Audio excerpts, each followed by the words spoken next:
welcome back to the Villa Filler podcast here for Heart of the Holte with my good friend Dan Wiseman. How you doing, Dan? Well, I think we should make a note of this day, mate, because for the first time I'm doing pretty good. Pretty good indeed. Good.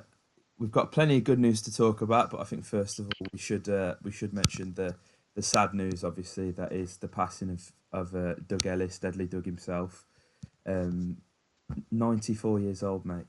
You know that's some life, isn't it? Yeah, unbelievable. And you've got to give him, all the credit in the world because he's reached a ripe old age and spent pretty much, the majority of his life, involved with the one thing which, was his true passion all along, the Villa. And, I think it's nice to see that the Villa fans have come together and we've given him a good send-off. And I look forward to seeing what the club have got planned for Swansea.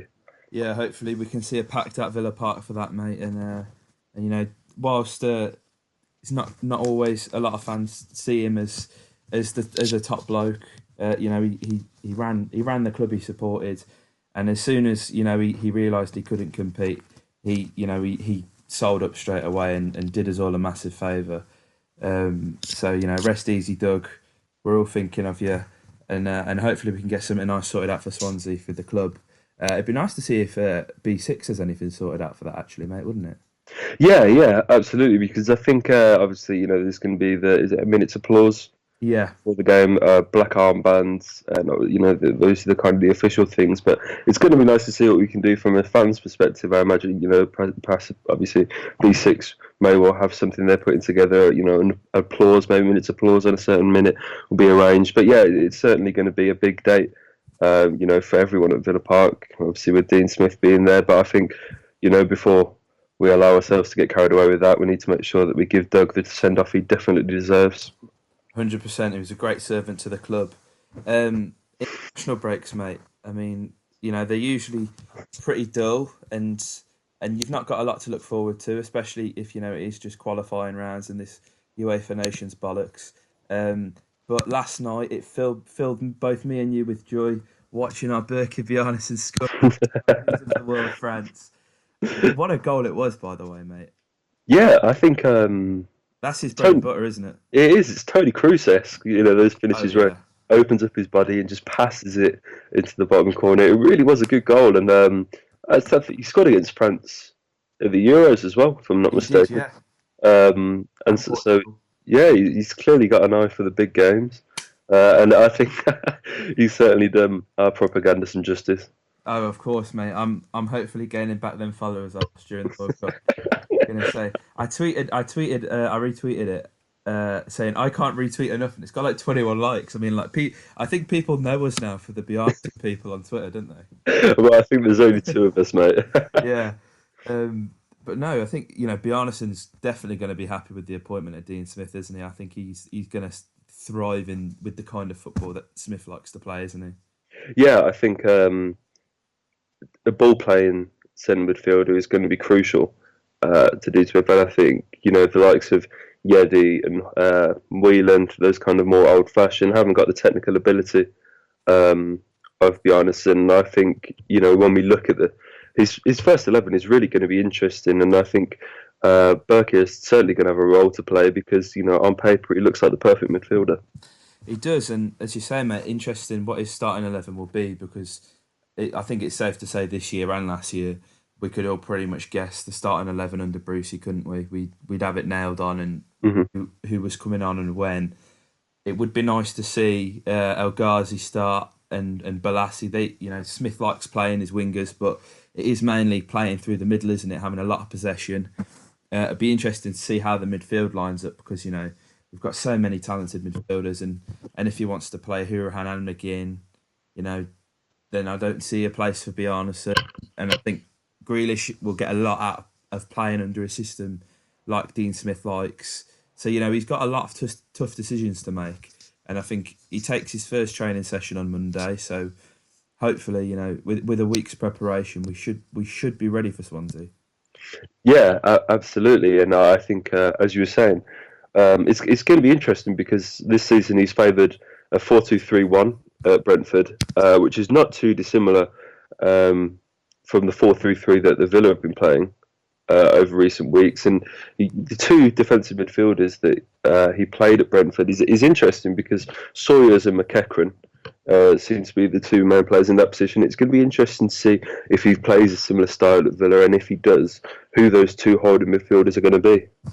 Now, when you think of Sawyers and McEachran, they're not two of the the most defensive-minded players, No, are they? They're both very comfortable on the ball.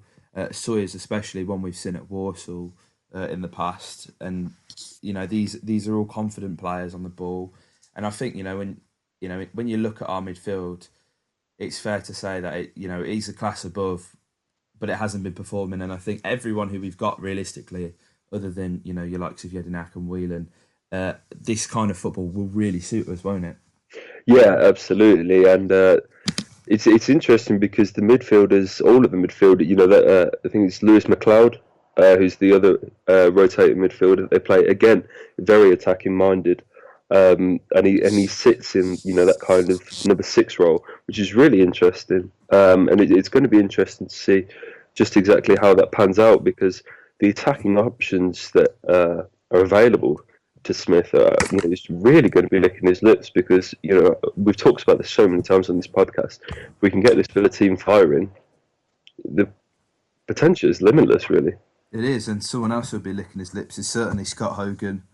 A nice little reunion with Dean Smith. Obviously, he scored 15 goals in the league for Brentford before we signed him, which 15 goals by January is phenomenal, isn't it? Yeah, it really is, and it was only earlier that I was looking up that season. I was looking back into it, and he was just unbelievable. 13 goals in 18 games. He was Player of the Month, I think, Yeah, for that September. He was absolutely on fire, and again, he's been on the fringes, hasn't really managed to get into and the arrival of Tammy Abraham really seemed to be the nail in Scott Hogan's coffin. But it's going to be interesting because he's been thrown right back into the mix. He's fully fit, and so it's just another selection dilemma that Dean Smith's going to have. I think we can't. Well, I don't want to say we can't judge him till January because obviously, to address the elephant in the room, which is the defence. But I think in January we will see quite a few players leave because obviously Tammy's only here till the end of the season, but having Tammy, Codger, Hogan, Davis, Hepburn, Murphy, all at our disposal. I can't imagine Codger really being here for much longer. No, Need to raise some money for FFP, won't we? yeah, I mean that's the thing is that Dean Smith's walking into a club where he really has a lot to do. Um, I mean, it's going to be interesting because obviously there was the goal. It looked like it was going to be Thierry Henry. I was certainly convinced that he was going to be our manager, and then Rui Faria as well. Again, looked like he could be nailed on, and then it's fallen into Dean Smith, and he seems to be had a lot of people divided at start, but I was really pleased when it was announced because I don't remember seeing the Villa fans so unified. Yeah. They really got behind it, and we've really got to support him because he's got a big job to do. In terms of he's got to select the players, and I imagine there's going to be a lot of outs in January, and he hasn't got long to decide who they're going to be. And it's about buying into his philosophy as well. And I think we can look at a few players at the club, Codger maybe being one, and thinking, well, are you going to be the type of player who's going to bring other players into the game, lay it off? And I know Codger's done that a bit more recently than he has, but he's got a phenomenal goal scoring record. But Dean Smith is almost spoilt for choice, isn't he? Yeah, absolutely, and this is going to be one of the main because one of the main things about Dean Smith because obviously he made one of the main things that attracted a lot of people to him wasn't just the football that he played, it's the fact that he was able to get Brentford playing so well with such little money to spend. Yeah. It really was remarkable the job he's done, and it's going to be interesting to see if he can make that a step up because obviously a Villa, the Villa job is always a big job for any manager, but he's a Villa fan. There's a lot of pressure on him to perform. And it's just whether with the bigger budget, with the bigger club, he can make it work. It's interesting because I can Obviously we all know we've got FFP looming over our heads, and I think with there's going to need to be a few slight changes to the squad, isn't there, in terms of defensively, who he recruits. But Smith has been renowned for also for bringing through the younger players as well. And me, mate, I'm a massive fan of Mitch Clark, and he's absolutely smashing it at Port Vale. Be interesting to see if he gets recalled. I've been hearing a lot of noise about Jacob Badeau recently, and Villa. We've gone out and signed a 16-year-old kid, so this kid must be good at football. He must be good, and it'd be interesting to see because obviously we know we've only Chester was suspended for our last game, and it looked like Alan Hutton actually played centre half for the Millwall game, didn't it? Yeah. I think he did. Yeah, And it's the thing is with Dean Smith is, as I said, is that Roberto Martinez had a similar thing going on when he left Wigan for Everton. That similar kind of step up in clubs, and they do struggle. And defensively was one of the main ways in which Everton struggled under Martinez, and it seems definitely to be the main problem that Dean Smith is going to face at Villa. I certainly wouldn't rule out recalling some players. I think potentially even signings, depending on who goes out. But I've got a lot of confidence in Dean Smith, and I've certainly got a lot of confidence in John Terry, because I think, given the right players, I think if they were trained correctly and they were well drilled, I do think a Chester and Swansea partnership could work out. yeah, They're certainly two very capable players, and so we're looking. I think that's one of the main reasons John Terry is going to be taken on board. Is obviously there is the romance that comes along with it, and it's fantastic to see John back at Villa Park. But he's going to be coming in, and it's fairly clear what his assignment's going to be. He's got to get that defence sorted out because if we carry on being as leaky as we are, Dean Smith's attacking football can bring us as many goals as we want, but unless we've got the defence to make sure that those goals don't go to waste, that's the big thing, isn't it? yeah. And I think there are a lot of people who were what I didn't understand before, with the speculation of the managers before was how people were like completely on board with Thierry Henry, but people wouldn't even consider John Terry. They're as qualified as realistically, aren't they? Yeah, yeah, John Terry is, he's been at the club. It's extremely clear to see how much of an influence he had last season, and he knows us. He's it's fair to say he is the best centre half of his generation, in my opinion. yeah, absolutely. I mean, the man is considered to be better than Bobby Moore. He's the greatest English centre half this country's ever produced, without a shadow of a doubt.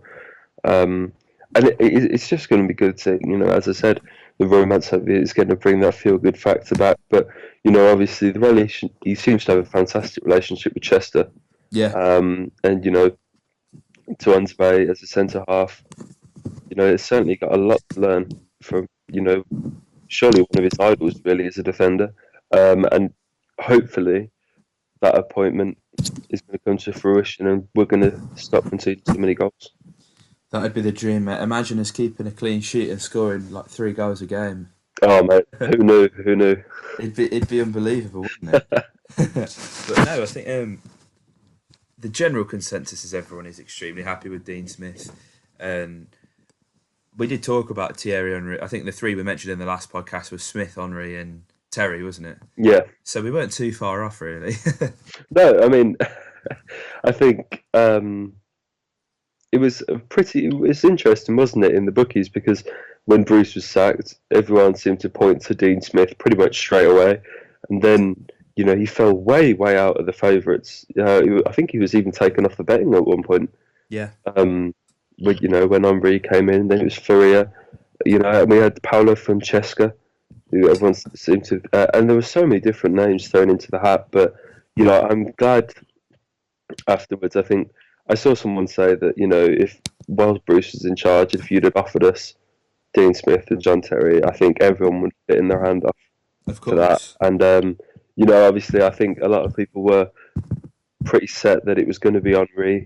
And I think, I'm not to say that Dean Smith was a disappointment, not by any means, but it was good to see that everyone got behind him, and I'm sure everyone had their preferences, but I'm pretty convinced Dean's going to do a good job.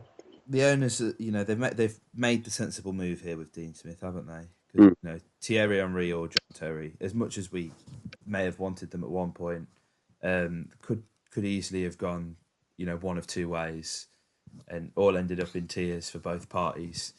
But absolutely ecstatic, especially John Terry. I just think, that Bruce initially brought back the feel good factor of this club, and unfortunately, it didn't work out in the end.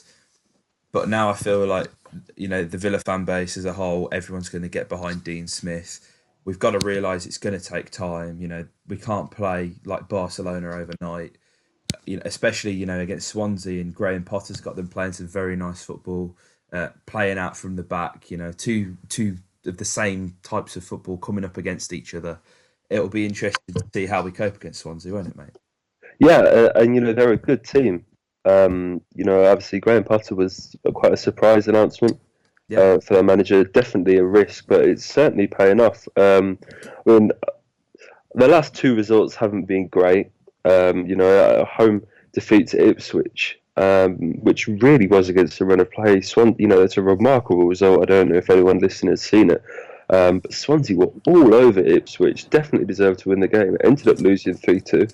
I think they had 19 shots. Swansea, I think Ipswich had 3 and scored all 3. And so they're really going to be disappointed. And Villa Park, as we know in recent seasons, has been a chance for teams to come in. We're definitely a scalp. And just because we've got a new manager and there's a feel-good factor, Swansea are going to come in and they're really going to be wanting to spoil that party. And there's every chance they can do it because they're a good team. There is, and Swansea always seem to get a result against the Villa as well, don't they, Dan? Definitely a bogey team, aren't they? Yeah, and Brentford were first, but now with the top goal scorer and their manager, hopefully no chance of that. Yeah, in the last two meetings, Swansea have beaten us 2-1 and 1-0. Yeah, I think a certain John Joe Shelby goal springs to mind when I think of Swansea, and so this is they're 11th in the league. I think just 2 places above, 2 points above us. Sorry, and so these are going to be. It's going to be a tough game, and Dean Smith is going to be fully aware of that. They've got some really good players. I think it provides a really good test. Actually, it's a perfect match because Swansea are a team where they certainly could provide a stern test, and if Dean Smith has managed to implement some of his style of football in that time, then it's going to be a great game for the neutrals because, as you said, two sides playing very good football with two young, unproven managers. I think it's going to be a good game. Who's going to be the one to watch for you in this game, Dan? Sides.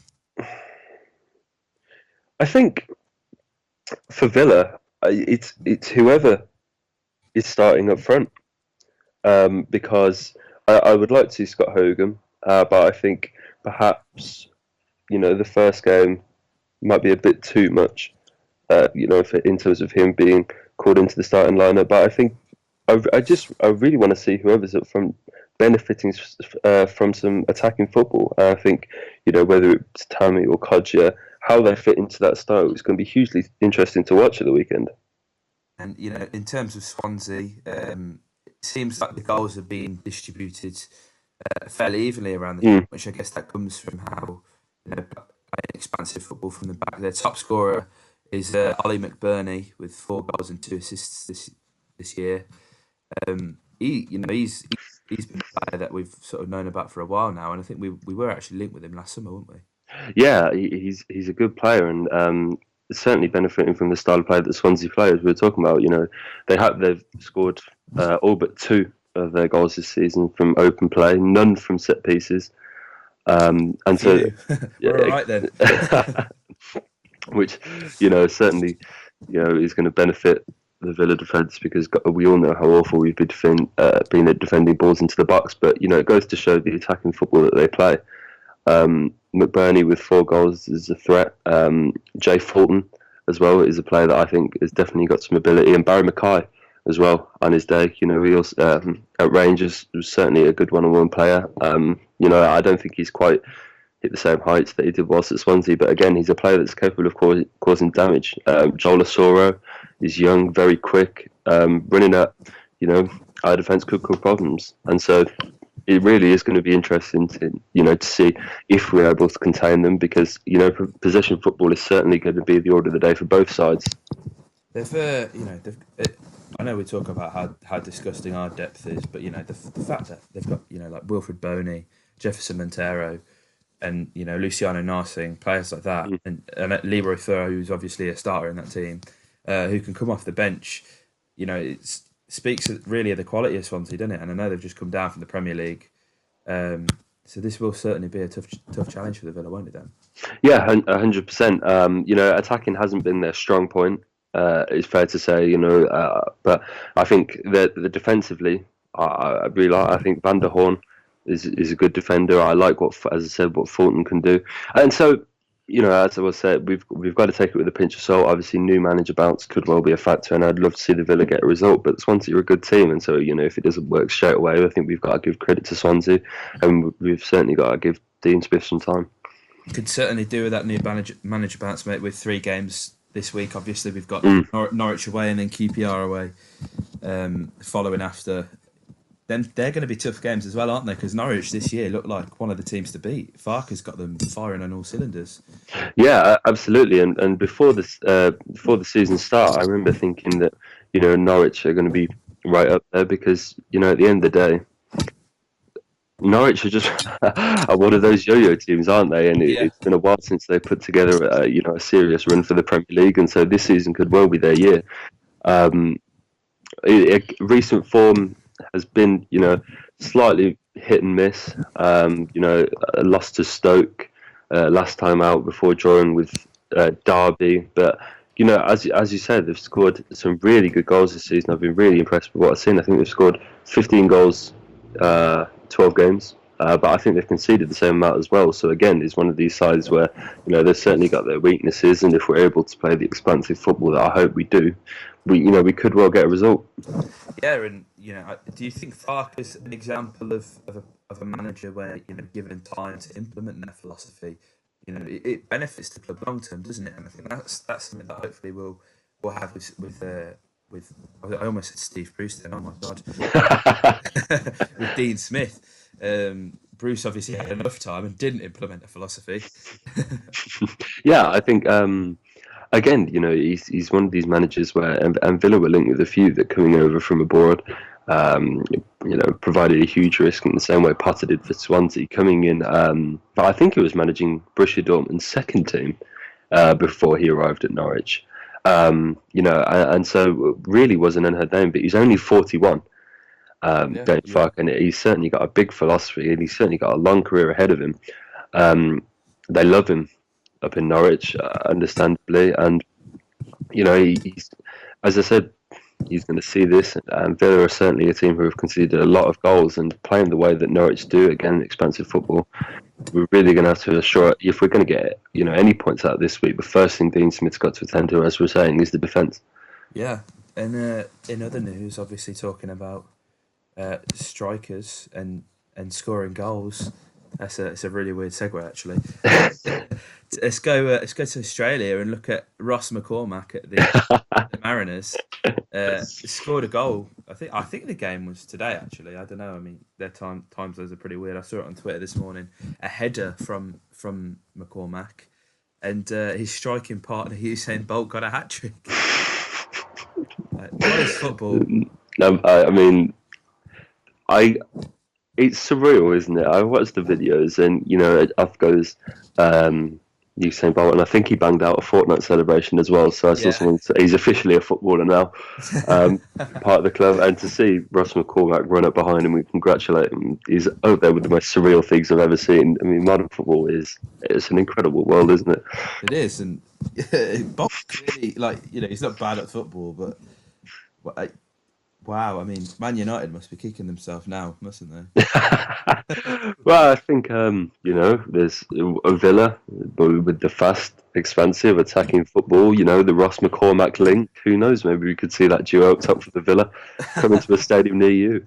Oh, imagine that, mate! Ross McCormack and Usain Bolt up front for the Villa. We're already in the banter era, mate. Oh, it's well and truly begun, mate. It's well and truly begun. Well and truly underway. I think that about wraps it up, mate. You got anything else you'd like to say on the podcast? No, I mean, I think I've seen a few people pushing for it on Twitter, saying that we need to try and get a full house down for Swansea, try and pack that place out for Dean Smith. And I think, a Villa fan, we've really got to give him a big welcome.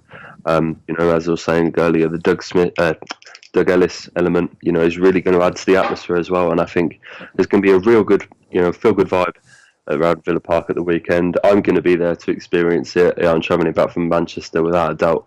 I hope, once this international breaks at the way, we can get down to Villa Park and make it a really good Saturday. Yeah, mate, it should be a good day, and if the appointment of Dean Smith wasn't enough to get you down, to pay your respects for Doug Ellis would be absolutely amazing to see a full house, wouldn't it? I'm not sure if the club have mentioned anything about opening the Upper Trinity. No, I haven't seen anything yet, but I think from previous experiences, it's just about demand, isn't it? If there's enough people to go to the game, they'll open it. So I wouldn't be put off Villa fans. No, I think we've still got 8 days as well, so there's plenty of time for the club to announce something. And yeah, hopefully we can give him a good send off and welcome Dean Smith home, because he is one of our own. It's beautiful, mate. Absolutely beautiful. It is. And just on another note, the last podcast did very well. So thank you guys for watching that. 2,100 views on that. Fantastic. Obviously, we got that out pretty soon as the news broke about Steve Bruce. But as well, the channel's been going really nicely. I think we've gained about 50 subscribers, in just over a week since that podcast as well. So thanks guys for subscribing. It really means a lot, and hopefully you'll be here to hear us talk about Dean Smith playing some good football. Fingers crossed, mate. Fingers crossed. That's the dream. So yeah, thank you guys for listening. Comment your thoughts below on the appointment of Dean Smith. Hopefully we'll see some positive things. Subscribe for more content. Like this video as well, and up the Villa.